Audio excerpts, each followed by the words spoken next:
Or the story of Zacchaeus, the crooked tax collector, the little short guy who climbed the tree because he couldn't see Jesus.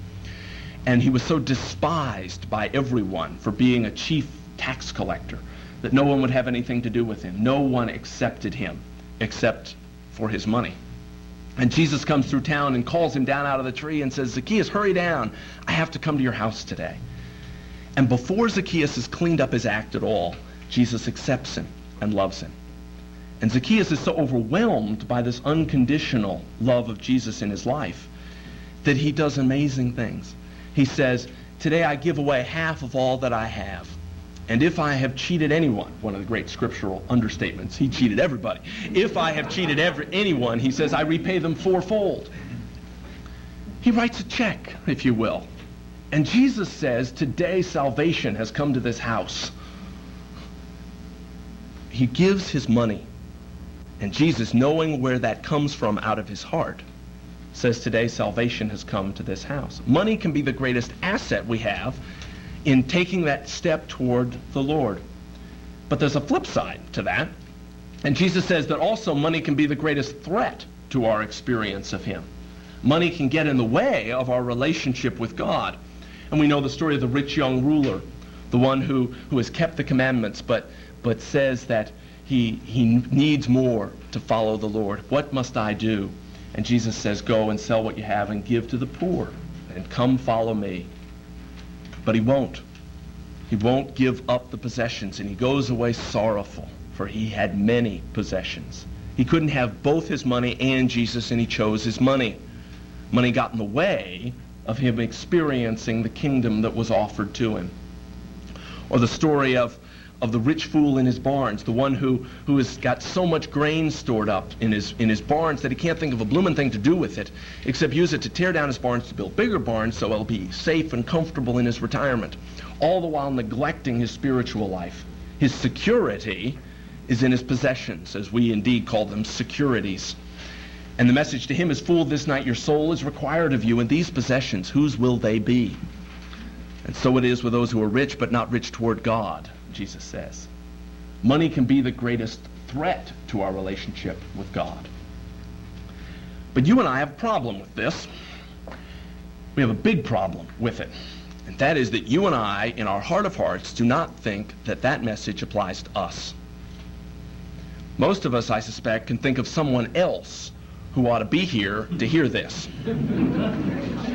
Someone else in our congregation has a spiritual problem with their money, and they really need to get in touch with this. And maybe I'll get a tape of this day and have them listen to it. But me? No, my problem with money isn't a spiritual one. My problem with money is just a practical one, and that is that I don't have enough of it. But Jesus says, whether we are as rich as the rich young ruler or as poor as the widow with her 2 copper coins, what we do with our possessions is a spiritual issue. Stewardship is not what would I do if. What would I do if Virginia gets a lottery and I hit it? Or what would I do if I really got the minimum salary for clergy in the diocese? Or what would I do if? It's not what would I do if. It's what would I do with what I have. God asks us to responsibly respond to him with what he has entrusted to us. I talk a lot about this, but I nailed myself recently in looking at other people's giving. I have to share this with you. One of my favorite magazines is a Christian satirical magazine called the Wittenberg Door. And every month they give out an award to the loser of the month. Their best and foremost example of the distortion of the Christian gospel by Christians that they have come across. One month, just a few months back, my home parish in Missouri won the award for loser of the month. Giving it to an Episcopal church was exceptional. This is not a particularly Episcopal church magazine. And so I was struck by that. But they singled out the Lenten program of the parish for its interesting approach to the whole Lenten theme of self-denial and discipline and giving and penitence. Here are some of the topics of the Lenten series. It was sponsored by the one group in the parish for the whole parish. Here are some of the topics. Oriental rugs and today's world market. noting the speaker will provide information about Oriental rugs which give the owner a lifetime of service, pride, and ownership, and will add opulence to any home decor. Appraisals of your valuables. That's the next week. You can bring an item of value, and the appraiser will appraise it for you, but note he doesn't do rare books, manuscripts, or Japanese art. The do's and don'ts of real estate, and on and on and on. But when I read that, what I thought again was they have a spiritual problem with their possessions, and they need to get in touch with it. And again, the whole thing hit me one more time. It's not that they do, it's that I do. And as soon as I see it in someone else, I need to realize that that's my issue as well. And God asks us to deal with ourselves. And that's going to come up again and again as we deal with leadership in our churches. But not to focus on the needs that they have to hear this message, but the need that I have to hear it and hear it again.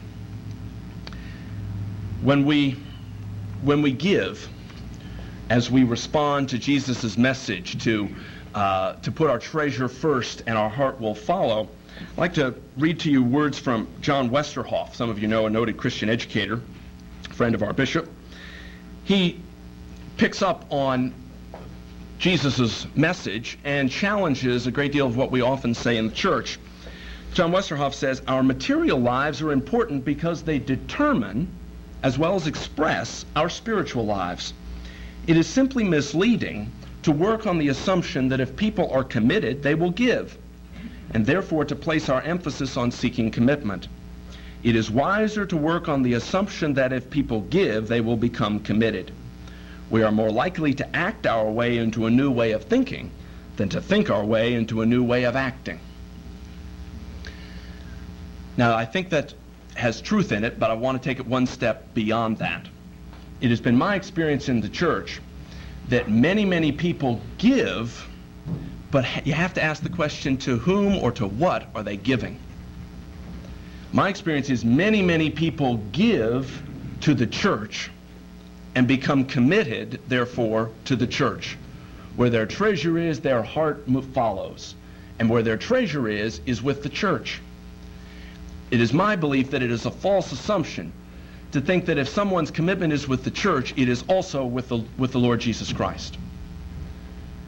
And I think that we have to look very carefully at a too glib acceptance of that notion, that if people are giving, they are thereby committed to the Lord. I don't think that always follows. I believe, however, that if people are indeed prayerfully giving to the Lord, they will become more committed to Him. I do indeed believe that. But I don't equate a large pledge, even a sacrificial pledge, with a commitment to God. And I think we have to deal in our own hearts and in our churches with the question of to whom or to what are we really giving? Okay. How do we respond more specifically? And we come, of course, to the issue of the standard of giving. We come to the question about the tithe.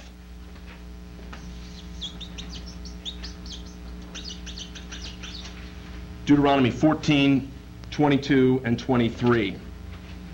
I'll skip to the end of that second verse. You shall tithe all the yield of your seed which comes forth from the field year by year, that you may learn to fear the Lord your God always. One of the paraphrased versions of the Bible puts it, you shall tithe because tithing teaches you to put God first in your life, which I think in this case is a pretty good rendering of that. Tithing is where the rubber meets the road.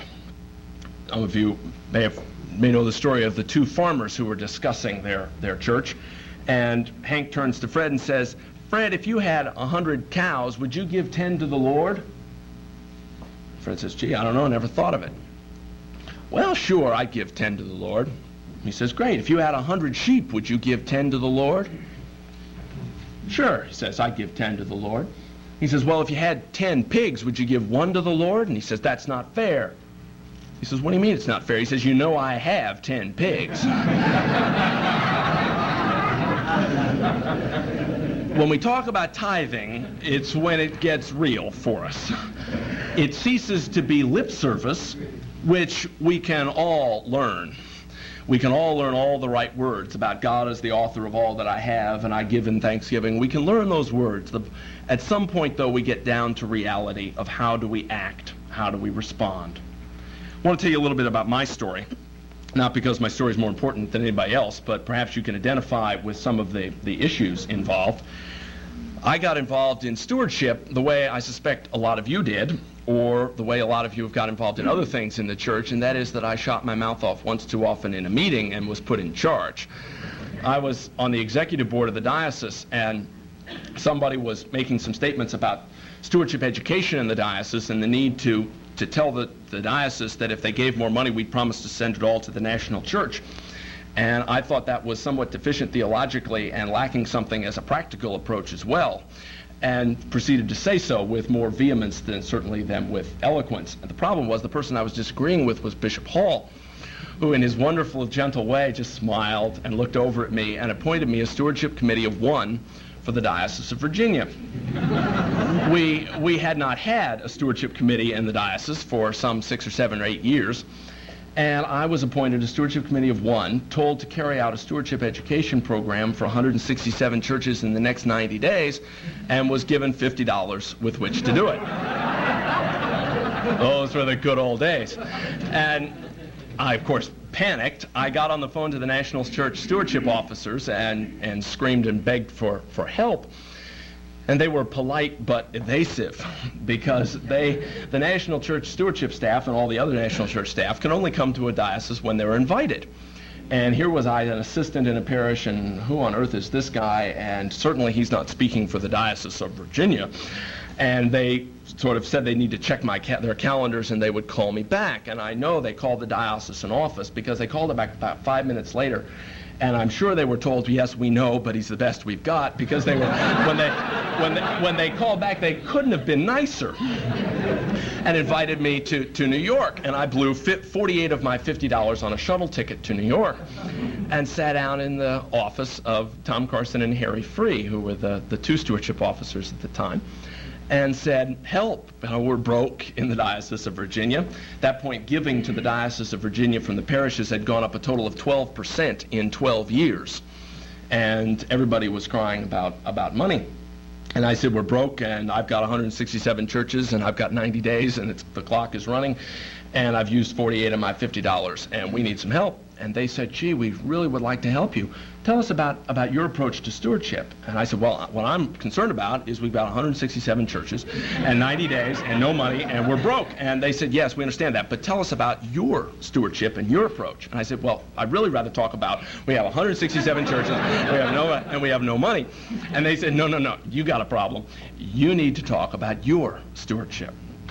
And at that point, I began to realize what the issue really was. And that is that I needed to deal with God's call on my own life. I needed to deal with my own stewardship before I or anybody else was going to be able to offer help to others.